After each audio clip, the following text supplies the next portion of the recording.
गणेशाय नमः श्री सरस्वते नमः प्रभु श्री रामचंद्राय नमः ओम नमो जी कमलाधवा आसुर मर्दना माधवा तुझिया कृपेचा गोवा आघात केशवा असे पै पांडुरंगा करू प्रथम नमन दुसरे चरण संतांचे त्यांच्या कृपादाने कशेचा विस्तार बाबाजी सद्गुरु दास तुका कथेचं अनुसंधान चालले पहा की सुरुवातीला व्यक्त करते परमात्मा परमेश्वर त्याची स्तुती करतात तो कसा आहे म्हणजे कमळगो आहे जगाचं कल्याण करणार आहे नाही का अशा प्रकारे हे परमेश्वरात्व आहे त्या परमात्मा स्तुती ग्रंथकर्ते करतायत आनंद ब्रह्मांडे ढिसाळे मायेने रचिली विशाळे परी तुझी या इच्छा बळे स्वानंद जळी विरतीचे अरे हे देवा म्हणजे हे ब्रह्मांड तू तयार केलं माणसाचं निर्माण झाले जीव जंतू तयार झाले परंतु सगळे जीव जंतू मनुष्य हे सगळे तुझ्या सत्तेनं चालतात सत्य आणि झाडाचं पान सुद्धा तुझ्या सत्तेची हालत नाही अशी तुझी अवस्था आहे तू सर्वांचा करता करविता परमेश्वर आहे तुझ्या सत्तेशिवाय काही जात नाही अशा प्रकारे ग्रंथ करते त्यांची स्तुती करतात मी मंद मती बुद्धिहीन आगाध गुण राशी वर्णावया शक्ती नसे कवनाशी जरी तूच कृपा करीसी तरी तुझं गुणगान वर्णन करायला कोणाकडे सामर्थ्य नाही आता माझ्यामध्ये सुद्धा सामर्थ्य नाही जर तुम्हाला बळ दिलं जर तुझी माझ्यावर कृपा झाली तर मी तुझं स्तुती स्तोत्र करू शकतो अशा प्रकारे तुझा महिमा आहे तुझ्या असं तुझे काही चालत नाही अशा प्रकारे बोलू लागले मी मंद मती बुद्धिहीन परी तुवा पदरी घेऊन पुढील कथानुसंधान वदवी सुदेहून रसाळ ग्रंथकर्ते काय म्हणतात किंवा मी अज्ञानी आहे मी मतिमंद आहे मला काही येत नाही पण जर तुझी कृपा झाली तर त्याच्यामुळे मी बोलू शकतो करू लिहू शकतो सांगू शकतो केवळ तुझी कृपा झाल्याशिवाय मी काही करू शकत नाही अशा प्रकारे ग्रंथ करते परमेश्वराला बोलतात तू चार वाणीचा चालक सद्गुरु रूप त्याची एक थिजल्या घृताच्या कणिका अनेक परिपूर्व रूप एकची परापशिते मध्यमा वैखरी अशा 4 प्रकारच्या वाचा आहेत त्या वाचेसाठी सुद्धा तूच करता करत आहे तुझ्याशिवाय हे 4 वाचा होऊ शकत नाही अशा प्रकारे देवा तूच करता करविता जरा तुला भगवंता आमच्या ठिकाणी ग्रंथ करते स्तुती करू लागले सगुण रूपी त्रिभुवन व्यापून उरलासी नारायण तो तू ध्यानी प्रगटून करी समाधान दासांचे दासांचं समाधान कर म्हणजे कसं करायचं की तू तर घडवत आहे हे 4 हे ब्रह्मांड हे तुझ्या सत्तेनं चालत आहे आणि तू जर माझ्यावर कृपा केली तर मी ग्रंथ लिहू शकतो मी ग्रंथ बोलू शकतो मी ग्रंथ सांगू शकतो फक्त तुझीच कृपा झाली पाहिजे अशा प्रकारे ग्रंथ करते परमेश्वराला बोलतात राम अश्वमेध कथा गहन तो तू वधवी साह्य होऊन तुझे गुण वदविता जाण तुझं वाचन कोण नसे हा राम अश्वमेध यज्ञ आहे बरं का आणि त्यासाठी आज या ठिकाणी आपण एक घोडा पण आणलेला आहे त्या पूजा करण्यासाठी आज घोड्याचं प्रस्थान होणार आहे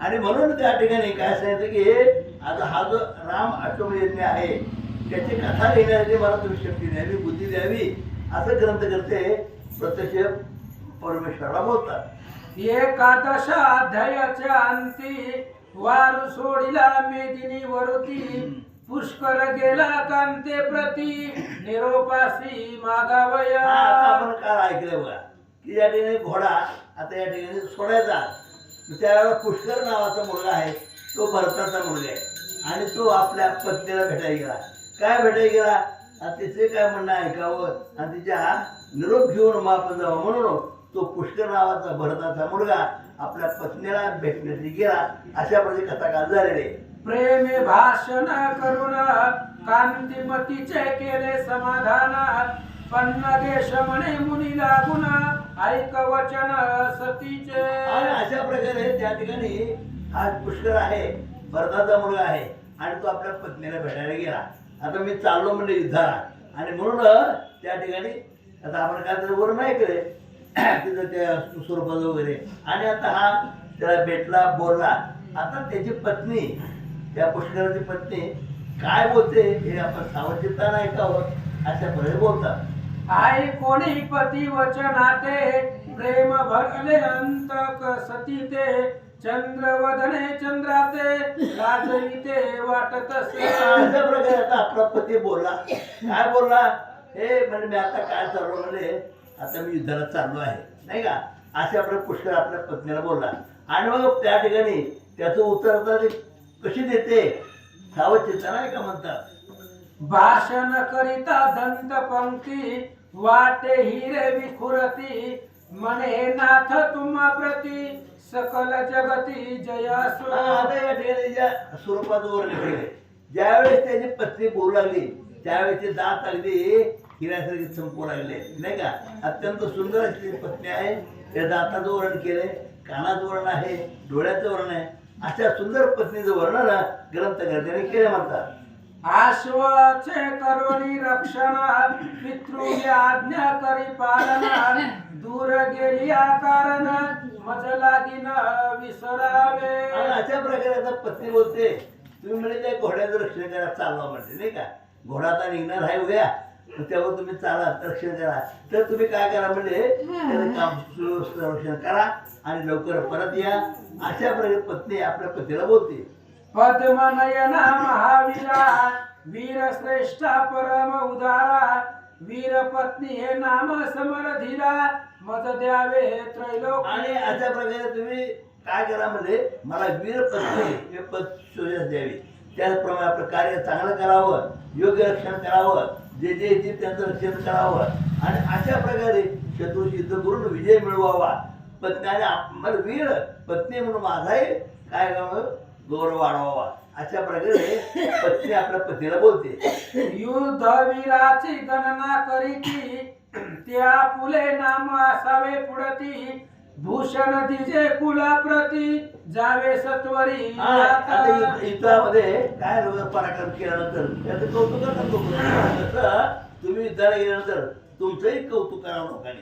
वा काय सुंदर युद्ध केलं, काय सैन्य मारले, काय घोड्याचं रक्षण केलं, असं लोकांनी तुमचं कौतुक करावं. अशी त्याची पत्नी आपल्या पतीला बोलते. लागता विलंब आपणासी स्त्रीपणाच्या कलंकासी लोक लाविती हे जाणवणी मानसी तुम्हाला विनविते. तुम्हाला मी विनंती करून सांगतो म्हणजे की लोकांनी आपलं नाव ठेवू नये, नाही का, वेडवाकडे म्हणू नये, तुझ्या म्हणून तुझ्या पतीने काहीच कामं केलं असं म्हणू नये. म्हणजे नावलौकिक करावा, चांगलं युद्ध करावं, नाही का, आणि प्रजेचं रक्षण करावं. अशा प्रकारे नावलौकिक करून यावं. पत्नी आपल्या पतीला सांगू लागलेली आहे. हे कोदंड आपुले घेईजे हे बाण भाते पाहिजे ही कवच कुंडले लेईजे मुकुट सत्वरी. आणि ताबडतोब त्याच्या पत्नीने काय पुष्कर नाव आहे त्याचं.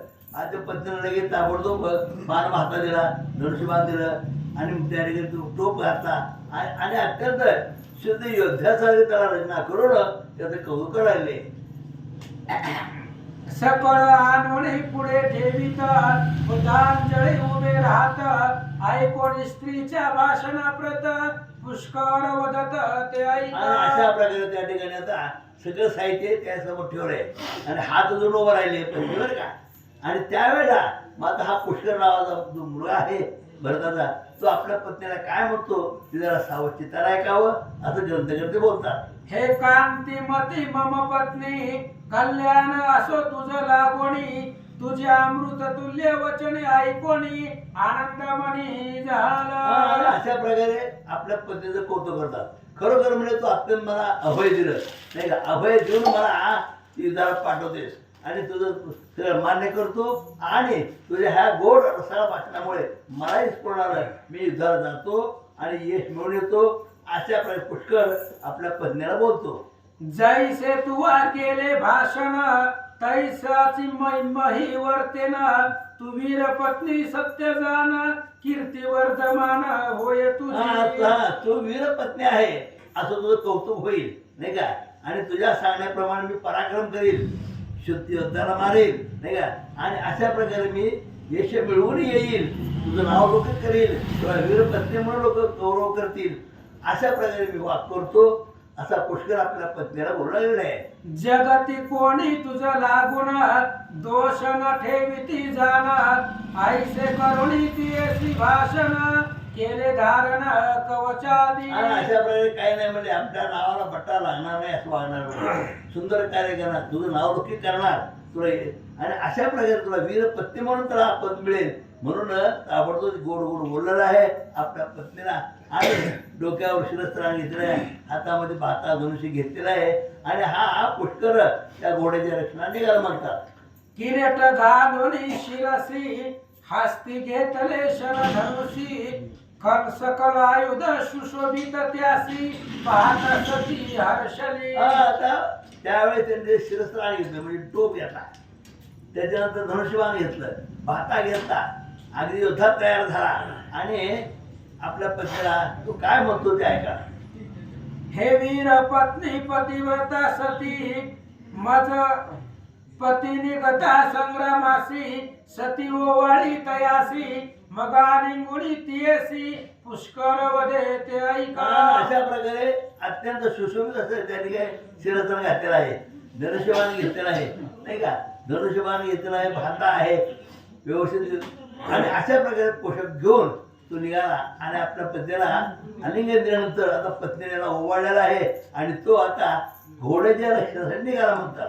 हे वीर पत्नी पतिव्रता सती मजसाठी आपुल्या चित्ती. विरहा नळे उदास व्रती नसोडी शांती धरावी. अशा प्रकारे आता मी चाललो घोड्याच्या रक्षणाला म्हणून निराश व्हायचं नाही, दुःखी करायचं नाही, आनंदानं मला वाटलं हवायचं. मी अत्यंत चांगल्या प्रकारे कार्य करतो अशा प्रकारे प्रश्न आपल्या पत्नीला बोलू लागलेला आहे. मी जिंकोणी या क्षितीची सत्वर येईन तुझा पासी. आईसे वदोनिया स्त्रियसी मातृदर्शना मग गेला. काही काळजी करू म्हणले, मी आता युद्धाला चाललो आहे नाही का, तुझं नाव करण्यासाठी तुला वीर पत्नी म्हणून शोभेल असं मी कार्य करतो, घोड्याचं रक्षण करतो, युद्ध जिंकतो. आणि आता असं बोला पुष्कर. आणि तो आपल्या आईकडं म्हणजे कोण आहे, मांडवी. मांडवी भरताची आई मांडवी आहे, भरताची पत्नी तिची आई मांडवी आहे. आणि आपल्या आईला भेटायला तो पुष्कर गेला. त्या काळी मांडवी माता पुत्रासी घे अंकावरुता. प्रेमाश्रुनी तयाचे माथा अभिषेक केला मांडवीने. भरताची पत्नी मांडवी आहे म्हणजे पुष्कराची आईची मांडवी आहे. म्हणजे आता जाताना आईचा आशीर्वाद घेतला पाहिजे. कुठल्याही कार्यात जाताना एखादा मुलगा परिसरात चालला तर त्याने सुद्धा काय करावं, आपल्या आईचं दर्शन घ्यावं, वडिलांचं दर्शन घ्यावं नाही का. त्याचप्रमाणे आता हा पुष्कर आपल्या पत्नीशी भेटून पत्नीशी बोलून तो पुढे गेला, आईच्या महालात गेला. आणि आईशी काय बोलतो कीर्तन ऐका. आशीर्वाद दिदला तयासी चिरकाल कल्याण हो तुझसी. मग पुष्करे भरतासी वंदन केले लीनपणे. अशा प्रकारे पुष्कराला आपल्या आईचं दर्शन घेतलं. मांडवी नाव आईचं नाव आहे. आणि आईचा आशीर्वाद घेऊन आपला कोण आहे वडील तो भरत आहे आणि भरताला भेटण्यासाठी त्या ठिकाणी तो गेलेला आहे. मग म्हणे राम आज्ञे करुणा मम पितृव्य शत्रुघ्न. अश्वरक्षणी जाती दया लागुण मद रक्षणा निवेदिले. अशा प्रकारे भरताला सांगतायत पुष्कर काय म्हणतात की मला या शत्रुघ्नाबरोबर जाण्याची माझी योजना केली आहे, मलाही जायला सांगितलंय नाही का. अशा प्रकारे मला आदेश दिला. अशा प्रकारे पुष्कर आपल्या ज्याला भरताला वडिलाला तो बोलतो. तरी आज्ञा देई त्वरित माझे मनोरथ. आशीर्वाद देई मज प्रत जय कल्याण हा कारणे. आणि अशा प्रकारे हा पुत्र आपल्या वडिलाला म्हणजे भरताला बोलतो की मला आशीर्वाद द्या. मी पण त्या ठिकाणी शत्रूला त्याबरोबर चालतोय कुठं घोड्याचं रक्षण करायचं. आणि घोडा आवाज कोणी आले तर त्याशी मी युद्ध करीन, त्याला जिंकील असा पराक्रम करायला मला आशीर्वाद द्यावा म्हणून तो तिथून निघालेला आहे. आई कोणी सुताचे भाषण केले मस्तकी अवघ्राण. मग उभयता आज्ञा देऊन करुणा वचने बोलती. आणि अशा प्रकारे त्याने भरताला घेतलेला आहे. भरताचा आशीर्वाद दिला काय हरकत नाही, यशस्वी भव अरे पुत्रा यशस्वी भव यश मिळून ये अशा प्रकारे आशीर्वाद दिला. आणि पुढे काय म्हणतो बघा.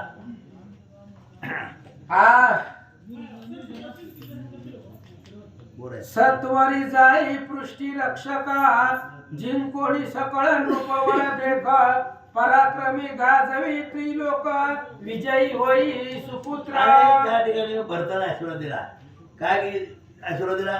त्या युद्ध करायचं, यश मिळवायचं आणि यशस्वी व्हावं असा भरताने म्हणजे वडिलांनी त्याला आशीर्वाद दिलेला आहे. मांडवी आहे, भरत आहे, आई वडिलांनी त्याला आशीर्वाद दिला, तू जा, तुला चांगलं यश मिळो असा आशीर्वाद देऊन आता पुष्कर निघालेला आहे. आई कोणी मातृ पितृ वचनासी केले साष्टांग प्रणिपातासी रतिबाई सोनी वेगेसी सैन्य माझी प्रवेशाला. आता प्रणिपात केला, आई वडिलाचं दर्शन घेतलं तर हात दूर नाही, अगदी मान वाकून चरणावर मस्तक ठेवून त्याला प्रणिपात केला म्हणायचं. अगदी चरणावर मस्तक ठेवून हा पुष्कर निघालाय. कोणतं दर्शन घेतलं?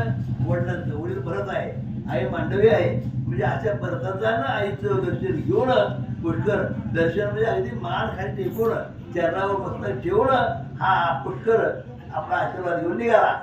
वार उचालिला आणि वार पांचाळ देशावरून समोर गुरु देशाच्या पैल पार पातला उत्तर देशासी. कुंडली गौरी विठ्ठल श्री ज्ञानदेव तुका प्रभु रामचंद्र भगवान की जय, पवन सुत हनुमान की जय, बजरंग बली की जय. मारुती आली शिरली वा.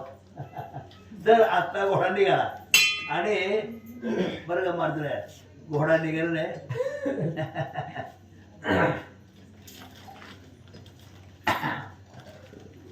तर आपल्या आई वडिलांचा आशीर्वाद घेतला, पत्नीची आज्ञा घेतली, पत्नीला भेटला नाही का पुष्कर, आणि आई वडिलांना भेटून आता निघाला घोडा. आणि जवळच कोणतं गाव आहे म्हणजे ते उत्तर देश. हा उत्तर. हा आणि अशा प्रकारचा हा घोडा निघालेला आहे. आता घोडा निघाल्यानंतर त्या ठिकाणी आता अरे मारुती वाचते, आता त्याच्यानंतर हरिभाऊ सांगतील. गोड कथा सुरू झाली आता इथे. श्री गणेशाय नमः. ओम नमो शिवाय नमः. श्री प्रभू रामचंद्राय नमः. आई कोणी स्वतःचे भाषण केले मस्तक अवघ्राण, मग उभयता आज्ञा देऊन करुणा वचने बोलता. कथेचं अनुसंधान इथपर्यंत आलेलं आहे. पुष्कर भरताजीचा मुलगा आपल्या पत्नीला कांतीमतीला भेटला, मांडवीला भेटला, आईला वडिलांचा भरताचा आशीर्वाद घेतला. आणि भरत पुष्कराला काय बोलतात, काय आशीर्वाद देतात, ऐका. सत्वर जाई पृष्टी रक्षक, जिंकून सकल रूपवर देख, पराक्रमे गाजवी त्रिलोक, विजय होई सुपुत्रा. भरतजी सांगतायत पुष्कराला जा, घोड्याच्या पाठीमाग जा, येथे असणाऱ्या शत्रुघ्नाच्या सोबतीला जा, पण पराक्रमानं तिन्ही लोक गाजव, युद्ध कर आणि त्या युद्धामध्ये यश मिळव आणि घोडा सुरक्षित माघारी आण, असं भरत पुष्करला बोलतात. आई कोणी मात्र पित्र वचनाची केले साष्टांग प्रणिपातासी, रती वैसोनी वेगेसी सैन्य माझी प्रवेशला. मग आई वडिलांचा आशीर्वाद घेतला, त्यांचं दर्शन घेतलं, आशीर्वाद दिला. मांडवीनं आणि भरतानं पुष्कराला आशीर्वाद दिला, स्वस्ती वचन कल्याणाचा असणारा आशीर्वाद देऊन नमस्कार करून पुष्कर निघाला. आणि ज्या दिशेकडे घोडा उभा होता, सैन्य होतं, त्या सैन्यामध्ये प्रवेश केला. वार चालेला आणि वार पांचाळ देशावरून समोर, कुरु देशाच्या पहिल्या पार पातेला उत्तर देशासी. आणि घोडा निघालेला आहे, भगवान श्रीरामचंद्राच्या यज्ञाचा घोडा पृथ्वीवर निघालेला आहे. अयोध्येपासून पुढे असणारा घोडा निघाला, पांचाळ देश पार करून पुढे निघाला. कुरुक्षेत्र, कुरुदेश म्हणतात त्याला, ते असणाऱ्या कुरुदेशाच्या पलीकडं उत्तर दिशेला घोडा गेला.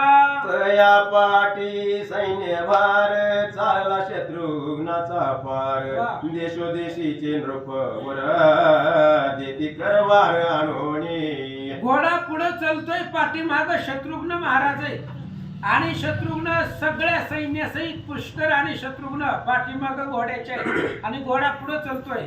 ज्या ज्या देशामध्ये जाईल घोडा, त्या त्या देशातली राजे शत्रुघ्नाला शरण येत होते. नमस्कार करून जे काय असणारं दान असेल ते देऊन शरणागती पत्करत होते.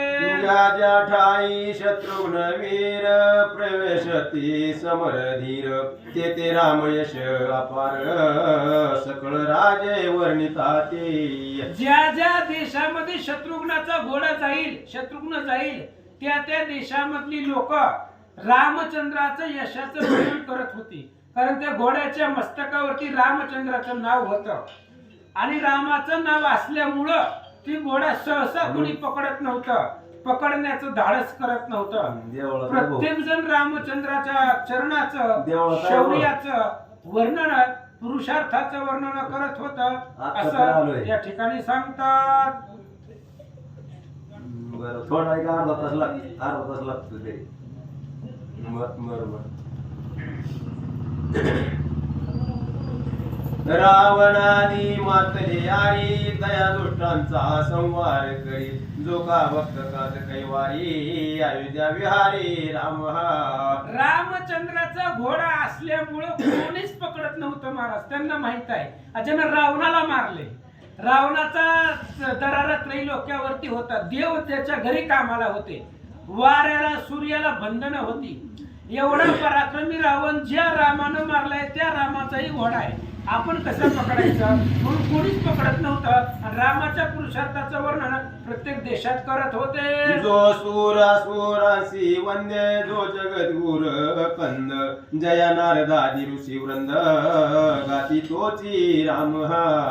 आणि जिथं जिथं घोडा जाईल तिथली तिथली लोक म्हणू लागली, ज्या रामचंद्राला महादेव नमस्कार करतायत, शिव ब्रह्म ज्याला वंदन करतायत, नारद ज्याचं सुदोदित गायन करतो, गुणगान गातो, असा तो जगाला वंदनीय श्रीराम आहे असं लोक म्हणत होती. ऐसे तुती राज करीत ओ पिती कर भार शत्रुघ्ना प्रत, तवाही छत्र नगरामाजी त्वरित शो गेला ते दवा पै. अशा पद्धतीने सगळे जण शत्रुघ्नाचं रामचंद्राचं कौतुक करत होते आणि शत्रुघ्नाला करभार देऊन शत्रुघ्नाला शरण येत होते. असं घोडा फिरत फिरत अहिक क्षेत्र नावाचं नगर आहे, गाव आहे, आणि त्या गावामध्ये घोड्यानं प्रवेश केला. हे नगर चोबाई मान दिसे जैसे का इंद्र भुवन, नाना जाती वसती जन नाना रत्नी युक्त नगरी ती. आणि ती अहिक्षेत्र नावाचं नगर शोभायमान, जसं इंद्राची राजधानी असावी, अमरावती असावी, त्या पद्धतीचं नगर सुंदर दिसू लागलं. गगन चुंबित गोपुरे जाण नगरी असती ती शोभायमान, स्वधर्मी वर्तती सकळ जन स्त्रिया तत्परपती सेवेसी. आणि त्या गावातली त्या नगरीतली लोक धार्मिक होती. स्त्रिया सगळ्या पतिव्रता होत्या, आपल्या पतींची सेवेमध्ये मग्न असायच्या असं वर्णन करतात. शेने माझे सर्व वीर राजकार्य असती तत्पर, आईच्या नगरा माझे अश्ववर जाता देखील वीरानी. आणि शत्रुघ्नाच्या सैन्याने पाहिलं की घोडा गावामध्ये गेलेला आहे. अतिशय सुंदर गाव आहे, मोठमोठाली झाड आहेत, गगनचुंबित आहेत, लोक धार्मिक आहेत, पतिव्रत स्त्रिया पतिव्रत आहेत.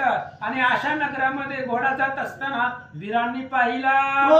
तुकी माझारी रम्यस्थान देखील त्या अवसरी, उन्नगादी तरुवारी गगन चुंबित शोभले की. एवढ्या वेळामध्ये शत्रुघ्न महाराजांनी एक वन पाहिलं त्या गावाच्याच बाहेर. आणि ती वन दिव्य अशा प्रकारचं मनोरम होतं. त्या वनामधली झाडं आकाशापर्यंत गेलेली होती. असं वातावरण शत्रुघ्नाने पाहिलं. मल्लिका बकुळ सेवंती चंपक सुरंग मालती, कंचन मदन गुलाब जाती मोगराणी चमिली पै. आईच्या पुष्प जाती अपार सुगंध वाताचे मधुर, या उपवरी अश्वरस जगतीने पतला पै. अशा पद्धतीने जाई जुई गुलाब चंपक अशा प्रकारची झाडं त्या वनामध्ये होती. आणि अशा दिव्य वनामध्ये तो घोडा प्रवेश केला आणि त्या घोड्याच्या पाठीमाग सैन्य निघालं. रम्य स्थान अवलोकून शत्रुघ्न पावला समाधान, दया माझी प्रवेश करून शोभा पाहत राहिला की. आणि अतिशय दिव्य आणि भव्य असणार ते नगर पाहिलं. शत्रुघ्नाला आनंद वाटला, काय सुंदर अशा प्रकारचं वन आहे. आणि त्या घोड्याच्या पाठीमाग शत्रुघ्नही त्या वनामध्ये प्रवेश केला. दया उपवना माझी सुंदर देवालय मनोहर, गगन चुंबित जयाचे शिखर ऐसे शत्रुघ्नाने देखील. आणि त्या दिव्य भव्य वनामध्ये एक देवाचं मंदिर होतं, देवालय एक मंदिर होतं. आणि ते मंदिराचं जे शिखर होतं गगन चुंबित होतं, त्याचं शिखर आकाशापर्यंत गेलेलं होतं. मग एवढ्या गूढ जागी आणि सुंदर वातावरणामध्ये मंदिर शत्रुघ्नाला दिसलं. काय विचार आला? ऐसे करुणे अवलोकन संगे होता जो सुमती प्रधान दया लागी कुश शत्रुघ्न हे देवस्थान कवनाचे. आणि अशा प्रकारचं रमणीय वातावरणामध्ये वनामध्ये एक देवाचं मंदिर पाहिलं आणि मंदिर पाहिल्याबरोबर सुमती नावाचा प्रधान जवळ होता शत्रुघ्नाच्या. शत्रुघ्नाने विचारलं, म्हणले महाराज मंदिर कशाचं आहे, जाऊन बघावं मंदिरामध्ये कोणता देव राहतोय, कशाचं मंदिर आहे, कशाचं का असं जाऊन दर्शन घेऊ. शत्रुघ्न म्हणतात, कवन देव याताशे काय काजा येते वसे सविस्तर सांगा मग कैसे घडविले कोण्या रीती. आणि सुमतीला प्रधानाला शत्रुघ्नाने विचारलं, म्हणले या मंदिरामध्ये कोणता देव राहतोय, वास करतोय, आणि या वनामध्ये इथं मंदिर स्थापना करण्याची, देव राहण्याची काय म्हणजे काय परंपरा असेल, कशामुळे इथं मंदिर बांधलं असेल, याची कथा मला सांगा. ऐकोनी शत्रुघ्नाचे भाषण सुमती म्हणे तया लागून या देवाला या माझी जाण कामदेवी वसत असे. आणि शत्रुघ्नाचं बोलणं ऐकलं आणि सुमती प्रधानानं सांगायला सुरुवात केली. म्हणले महाराज ऐका, ह्या वनामध्ये जे मंदिर आहे त्या मंदिरामध्ये देवीचं मंदिर आहे ती, आणि कामदेवी, कामाक्षी किंवा कामदेवी ही असणाऱ्या मंदिरामध्ये वास करते असं प्रधानाने सांगितलं. या देवीच्या वरे करून सकळ सिद्धी पावती जन म्हणून देवासुर जाण तविती संपूर्ण हिज लागी. आणि ही कामाक्षी देवी आहे. ह्या देवीच्या वरदानानं असुर सगळ्यांना जय प्राप्त होतो. म्हणून ही असणारी सगळी असुर लोक असतील, मानव असेल, देव लोक असतील, ह्या कामाक्षीचं स्तवन करतायत. अहिरावणानं कुणाचं केलं होतं? ही कामाक्षीच होती पाताळामधली, आणि ही लवकर प्रसन्न होते, आणि म्हणून सगळे राक्षस या देवीचं स्तवन करतात असं सुमती बोलू लागला. स्तवन करून असुर पावले संपत्ती अपार जेचा प्राप्त होता वरा निर्धन कुबेर होतासे. आणि ही असणारी कामाक्षी देवी अतिशय त्या ठिकाणी भक्ताला प्रसन्न वरदान देणारी आहे. हिचं जर स्तवन केलं तर अफाट धन देते. एवढं धन देते की कुबेरापासलं संपत आहे, कुबेर निर्धन होतो, एवढं धन ही कामदेवी कामाक्षी देते असं सुमती सांगतात. तिच्या कृपा कटाक्ष करून चतुर्विध पुरुषार्थ भक्त जन लादले पदी होऊन लीन तीच जानही माता. आणि शत्रुघ्नाला सांगू लागलेले सुमती म्हणले, जिच्या कृपा कटाक्षानं सगळे असणाऱ्या जीवाचा उद्धार होतो अशा प्रकारची कामाक्षी कामदेवी आहे असं सांगतात. सुमधराये तपस्या केली म्हणून येते ही पातली आपण वंदिता ती माऊली कार्यसिद्धी होईल की. सुमतीनं शत्रुघ्नाला सांगितलं, म्हणले महाराज खरं म्हणले, नमस्कार. दिव्य ही सगळ्यांना प्रसन्न होणारी दिव्य आहे, आदिमाया जगदंबा आहे. त्यामुळं तुम्ही जर ह्या देवीला नमस्कार केला तर तुमचं कल्याण होईल. सुमद नावाचा राजा पूर्वी इथं होता, आणि त्या सुमदानं या देवीची स्थापना इथं केलेली आहे, या देवीला इथं आणलेलं आहे असं सुमतीनं सांगितलं. तरी तया मातेच्या दर्शनाची जावे आपण सत्वरेसी ऐकोनी शत्रुघ्न तयासी करी प्रश्नाची मागुती. आणि त्या सुमतीनं सांगितलं, चला त्या देवीच्या दर्शनाला जाऊ आणि त्या देवीचं दर्शन घेऊ, आपल्यालाही त्या ठिकाणी युद्धामध्ये जय मिळेल, आपलंही कल्याण होईल. पण शत्रुघ्नाने विचारलं, काय विचारलं? म्हणे सुमद राजासे कोण तप केले काय कारण माता झाली कैसी प्रसन्न मद लागून निवेदावे. आणि शत्रुघ्नाने विचारले, सुमद नावाचा राजा कोण आहे, आणि यानं हे देवीची आराधना का केली, देवी इथं कशी आणली, त्यानं कशामुळे आणली, त्या सुमद राजाची सगळी कथा मला सांग. सुमती म्हणे ऐके वचन कथाशे ही परम पावन ऐकता एक चित्त करुण तुझं सकळ कळेल. सुमतीनं सांगितलं, महाराज जर कथा ऐकायची असली तर लक्षपूर्वक ऐका. तुम्हाला पूर्वीचा इतिहास सांगतो, पावन कथा आहे, त्यामुळे सांगायला सुरुवात करतो, लक्ष देऊन ऐका. तव प्रश्न पडल श्रवणी आनंद उदय पावला मणी आळस तम गेले पळणी सत्यवाणी वदतासे. सुमतीनं सांगितलं, तुमचा प्रश्न कानावरती पडला, माझ्या अंतकरणामधला आळस संपला, तुमचा प्रश्नरूपी सूर्य उदयाला आला आणि तमरूपी असणारा आळस संपला गेला. म्हणून मला सांगायला उल्हास झाला तर सांगतो. जो सर्व देवी सुसेवित ऐसा हे मुकुट नगरवी पर्वत विख्यात ऋषी सेवित उत्तम तीर्थ सुमद जातो त्या ठाई. आणि मग अशा प्रकारे सर्व देवी सुसमेत अशा प्रकारचाही पर्वत आहे, मुकुट नावाचा पर्वत आहे, मुकुट. आणि या पर्वतावरती सगळेजण ऋषी मंडळी तीर्थासाठी तपश्चर्यासाठी येत होते. म्हणून सुमद राजा सुद्धा इथं आला.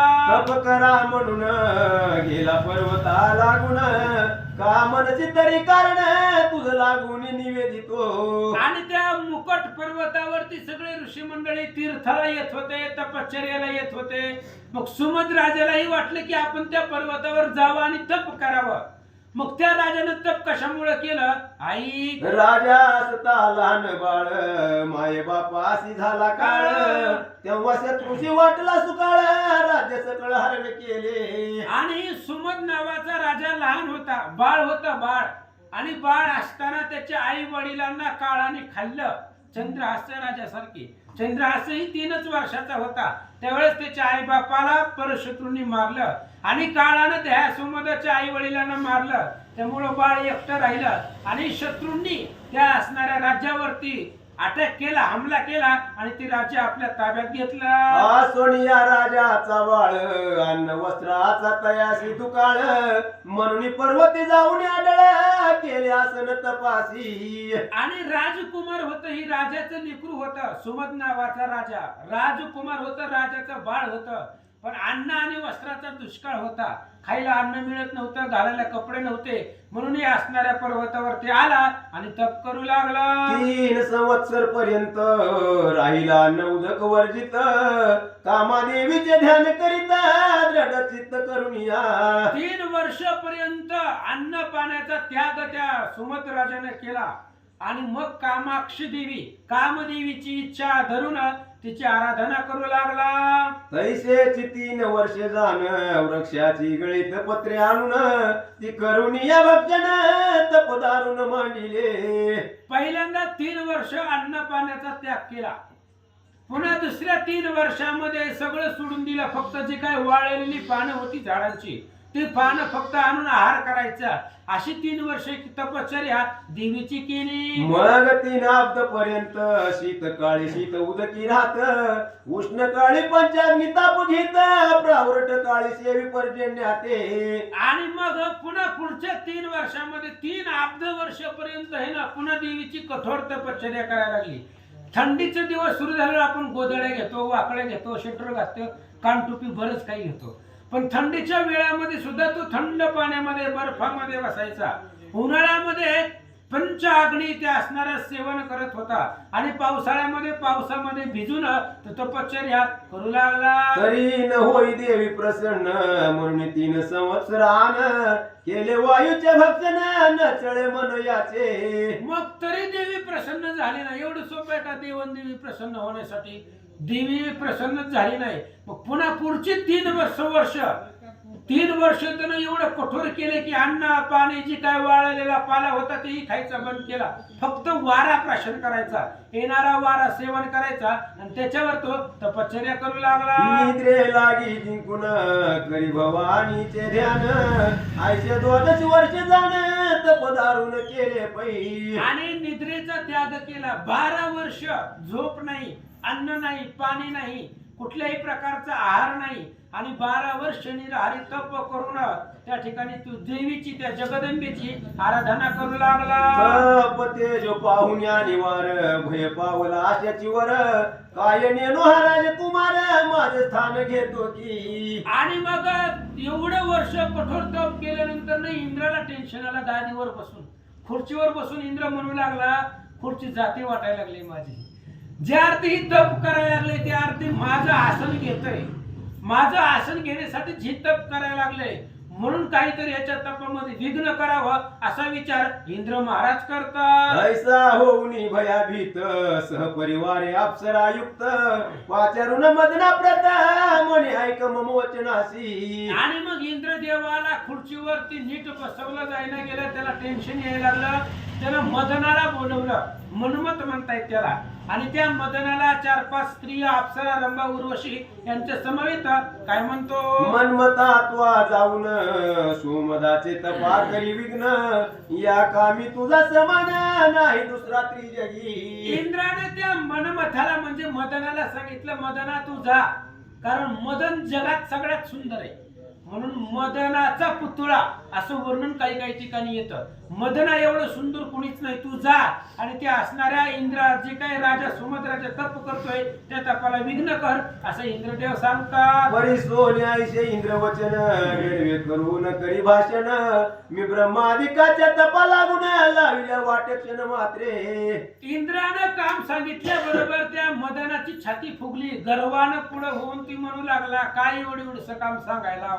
अहो एका राजाचं ती बिली कुरान त्याची तपश्चर्या मोडायची, अहो ब्रह्मादिक देवाची तपश्चर्या मी मोडली आणि मानव कुठून आलाय असं तो काम मदन बोलू लागला. हा सुमद मानव वीर काय लग्त गेल माझ्या समोर, मम बाण निवार ज्ञानी सुरवर मोहिले. अहो माझा असणारा बाण एवढा तीव्र आहे, माझी फक्त बाण म्हणजे नजरेचा बाण आहे माझा, आणि मी नजर जरी टाकली तरी मोठमोठाले ज्ञानी लोक, ब्रह्मज्ञानी प्राप्ती झालेली लोक ते सुद्धा मोहून टाकले, तर मग इतर माणूस आहे असं तो बोलू लागला. एक बाण सोडून रोहिणीवर टाकीला मोहून, ते गुरुपत्नी अवलोकून केले गमन तियसी. आणि एक बाण मी टाकला कोणावर, चंद्रावर, मग कामाचा बाण त्या चंद्रावरती टाकला, आणि त्या असणाऱ्या बृहस्पतीची पत्नी तारा आहे, आणि त्या असणाऱ्या गुरुच्या पत्नीचा उपभोग त्या चंद्राने घेतला. म्हणजे माझा एवढा असणाऱ्या नजरेमध्ये बाणामध्ये त्या ठिकाणी सामर्थ्य आहे असं तो काम बोलू लागला. असेल आठवण तुझशी आहिलेच्या समयासी, तुझी गती केली कायसी तैशा परी करीन आता.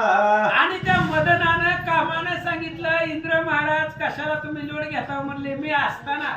अहो बाकीच्यांचं जाऊ दे, तुमची कशी अवस्था केली होती.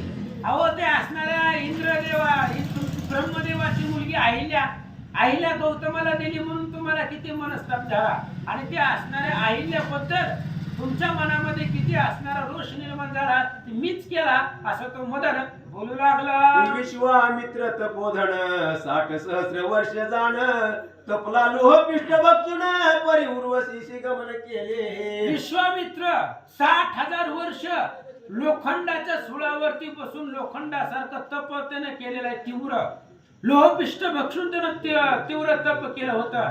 पण तो असणारा विश्वामित्र सुद्धा त्या उर्वशीच्या पाठीमागे लागला, हे माझा प्रताप आहे असं मदन बोलू लागला. आयसे महान तपोनिधी म्या बुडविले भवाब्दी, तेथे सुमद काय मंद बुद्धी लाविन उपाधी पाठीसी. आणि महाराज काय सांगायला लागला तुम्ही, एवढे मोठमोठाने मी फसवले, ठकवले, ब्रह्मदेवासारखे, इंद्रदेवासारखे, विश्वामित्रासारखे माझ्या असणाऱ्या कामाला घायाळ झाले. मग इतर सुमद नावाचा माणूस आहे, त्याला फसवायला ठकवायला किती वेळ लागायला असं मदन बोलू लागला. मद सारिका दासा सुन तू का करीसी चिंता जाण, स्वस्त करी देव पाळण राजा जिंकून मी येतो. माझ्यासारखा दास असताना तुम्ही कशाला टेन्शन घेता म्हणले, आताच्या आता जातो त्या राजाला भुलवतो आणि त्याचं तपश्चर्येपासून ध्यान भंग करतो असं तो मदन बोलू लागला. आयशे वधोणी निघे त्वरित समागमे घेतला वसंत, अप्सरा आदी परिवारासहित जाता झाला जिंकावया. अशा पद्धतीने तो असणारा निघाला, मदन निघालेला आहे, वसंताला बरोबरीला घेतलेला आहे, 4-5 सुंदर अप्सरा सोबतीला घेतल्या आणि त्या पर्वताकडे निघाला. हेमकुट पर्वती जाऊन आज्ञा केली वसंता लागून, फळ पुष्प शोभित वन करी निर्माण या समयी. आणि हेमकूट नावाचा पर्वत होता, त्या पर्वतावर तो असणारा मदन स्त्रियांना अप्सरांना घेऊन आला, आणि तिथं आल्याबरोबर वसंताला आज्ञा केली, आणि त्या वसंताने फुलं सगळे असणाऱ्या झाडांना भर आणला. आज्ञा वंदुनी वसंत करिता झाला वन सुशोभित, तैसाची पवन सुगंधित वाहू लागला त्या काळी. वसंतानं त्याचं वन फुलवण्याचं काम केलं, झाड फुलं आणि फळांनी भर आणला. आणि वायुदेवतेला सांगितलं मंद मंद वारा या ठिकाणी सोडा. रमणीय होता स्थान रंभाप्सरा आदी करून आपल्या सख्या सहित मदन त्या स्थानी प्रवेशला. रमणीय मनाला प्रसन्न करणारं वातावरण तयार झाल्याबरोबर पुन्हा असणाऱ्या रंभा अप्सरा उर्वशी त्या मदन घेऊन आला. भूपा जवळ चालविला थाट सुस्वर गायन नृत्याचाट ऐकता उघडावे नेत्र कपाट म्हणून खटपट चालवली. आणि त्या स्त्रिया त्या राजाच्या पुढे आल्या. राजा तपश्चर्यामध्ये मग्न होता. राजाने डोळं उघडावं त्याची तपश्चर्या भंग व्हावी म्हणून त्या राजाच्या पुढे जाऊन उभ्या राहिल्या. मृदंगाधिक सुस्वर तैसीच तंतु वाद्य मधुर श्रवण ऐकता सत्वर राय नेत्र उघडिले. आणि मग ते असणाऱ्या स्त्रियांनी सुंदर अशा प्रकारचं मृदंग वाजवलं. विना वाजून त्या ठिकाणी मंजूळ स्वरामध्ये गायन करू लागल्या. आणि आसपासचा आवाज कानावरती पडला आणि सुमद्राजानं डोळं उघडलं. मदनाधिका अवलोकून पुनरपी झाकिले नयन आयुष्य मदन देखून पूर्ण विंदान करी पै. आणि ते असणाऱ्या राजानं डोळं उघडले. सुमदानं पाहिलं तर मदन आहे, स्त्री आहेत, अप्सरा आहेत. कशाला आले तर आपले तप मोडायला आले म्हणून पुन्हा डोळं झाकलं आणि तप करू लागला. हे मदनानं पाहिलं काय करतो धनुष्यबाण हाती घेऊन पाठी राहिला लपून विंदावया राजा लागून बाण सोडितो त्या क्षणी. आणि तो असणारा मदन त्यानं धनुष्यबाण हातामध्ये घेतलं आणि राजाच्या पाठीमागे लपला आणि त्या बाणाचा प्रहार राजावर करावा या असणाऱ्या उद्देशानं बाण सोडू लागला. अप्सरा जाऊन तयापासी मर्दन करी ती चरणासी एक येऊन अंगासरची घाली पवन पल्लवे. काय असणाऱ्या स्त्रिया अप्सरा जवळ आल्या. त्याचं असणारं अंग आपल्या हाताने त्या ठिकाणी स्पर्श करू लागल्या, दाबू लागले. काही स्त्रिया पुढे येऊन पानाचे विडे बनवू लागले. एक भ्रुकुटी चढवून नेत्र कटाक्ष मारी बाण मने आपुल्या अंकित करीन बोलावी खुनावनी राजेंद्रा. आणि काही असणाऱ्या स्त्रिया त्या राजाला नयनानं काही बोलत नव्हत्या, फक्त डोळ्यानं खुणावत होत्या. भ्रुकुटी वर करून त्या असणाऱ्या राजाला खुणावून बोलू लागल्या. ऐशे नाना उपाय करीती मोहित तया करू म्हणती परिजितेंद्रिय सुमदन रूपती विचार मनासी करीतासे. अशा प्रकारे नाना उपाय ते असणाऱ्या स्त्रिया करू लागल्या, मदन करू लागले, अनेक प्रयत्न करू लागले तपश्चर्या भंग करण्यासाठी. पण जितेंद्रिय राजा होता, सगळ्या इंद्रियावरती विजय मिळवलेला होता. तो स्वतःच्या मनाला विचार करू लागला. या अप्सरा स्वर्गीहून आल्या माझ्या तपोभंगा लागून शचीवर आज्ञा करून दिदल्या धाडून मजकडे. आणि त्या असणाऱ्या सुमद राजाने विचार केला ही अप्सरा पृथ्वी तलावरच्या नाही, स्वर्गामधून आलेले आहेत आणि इंद्रानेच पाठवलेलं असावं. कारण असलं कुठं नाही, इंद्रच करतंय. कुणाचं बी तप मोडायचं काम इंद्र महाराजांनीच केलेलं आहे. त्यामुळे हे इंद्रानेच पाठवलेले असतील अशा प्रकारचा विचार मनात करू लागला. ऐशे जाणून मानसी पुसता झाला अप्सरासी तुम्ही कोण काय काजासी आलात ते मग सांगावे. अशा प्रकारचा विचार त्यानं अंदाज तर्क लावला की असंच झालं असेल. पण तरी सुद्धा खात्री करण्यासाठी त्या स्त्रियांना विचारू लागला, बोलू लागला. कोण आहेत, कुठून आला, कशाला आला. तुमच्या मानसा माझारी काय कर्तव्याचे निर्धारी ते मज सांगा सत्वरे उगाच कास या चिंता हो. आणि त्या स्त्रियांना तो राजा बोलू लागला, सुमद राजा तुमच्या मनात काय आहे, कोणत्या कार्यानं अपेक्षेनं तुम्ही इथं आला, का विनाकारण शरीराला त्रास देत आहो मला सांगा. पहा बरे आता चिरे वाटे माझ्या चित्तात सहस्रावधी वर्ष तत्वता तप करिता लाभ नाही. आणि त्या असणाऱ्या राजाने विचार केला, बघा 1000 वर्ष तपश्चर्या केलेली आहे, अन्ना पाण्याचा त्याग केलेला आहे, तरी सुद्धा लाभ माझ्या पदरामध्ये नाही असं राजा बोलू लागला. त्या अल्पतपे सादर प्राप्त झाल्या ती मज समोर तस्मात धन्य मी नराई सेव देता याते. आणि तो राजा बोलू लागला, बघा एवढे तप केलं आणि त्या अल्प तपाच्या प्रतापानं सामर्थ्यानं तुम्ही इथं प्रगट झालात, माझं भाग्य धन्य आहे असं तो बोलू लागला. आता पुढला ध्यायी जाण होईल रमेचे भाषण मग सर्वही निराश होऊन इंद्र होना जातील की. पुढच्या अध्यायामध्ये काय होईल ती असणारी मुख्य जी रंभा आहे ती रंभा त्याच्याबरोबर संवाद करीत सुमदाबरोबर आणि निराश होऊन सगळ्या स्त्रिया पुन्हा इंद्र भवनाला निघून जातील असं चरित्र पुढच्या अध्यायात ऐका. राजाचे तप येईल फळाची, देवी देईल दर्शनाची, हर्ष होईल रायाच्या मनाची, राजा लागी पावता. आणि राजाचं तप परिपूर्ण होणार आहे. हे कामाक्षी देवी प्रसन्न होणार आहे, त्याला वरदान देणार आहे. आणि जी राजाचं राज्य गेलेलं आहे बाळपणामध्ये ती त्याला परत भेटल्यावर त्या राजाला आनंद वाटेल. मग आपुल्या नगरा माझारी आणून स्थापिल ती सुंदरी, लोटांगण तिचे चरणावरी घाली निर्धारी दत्तदास. आणि ग्रंथ करते दत्तदास सांगतायत त्या देवीला, जी देवी प्रसन्न झाली राजाला कामाक्षी, तीच देवी आपल्या नगरामध्ये राजा घेऊन येईल आणि त्या देवीची प्राण प्रतिष्ठा मूर्ती स्थापना आपल्याच गावामध्ये करील. आणि दत्तदास त्याच देवीला नमस्कार करून अध्याय संपवतात. इति श्री पद्मपुराणे पाताळ खंडे शेष वाचायन संवादे रामाश्वमेधे कामाले व्याख्यान नाम द्वादशताध्याय. गोळा श्री राम सीताराम पुंडलिक वरधारी विठ्ठल श्री ज्ञानदेव तुकाराम पंढरनाथ भगवान की जय.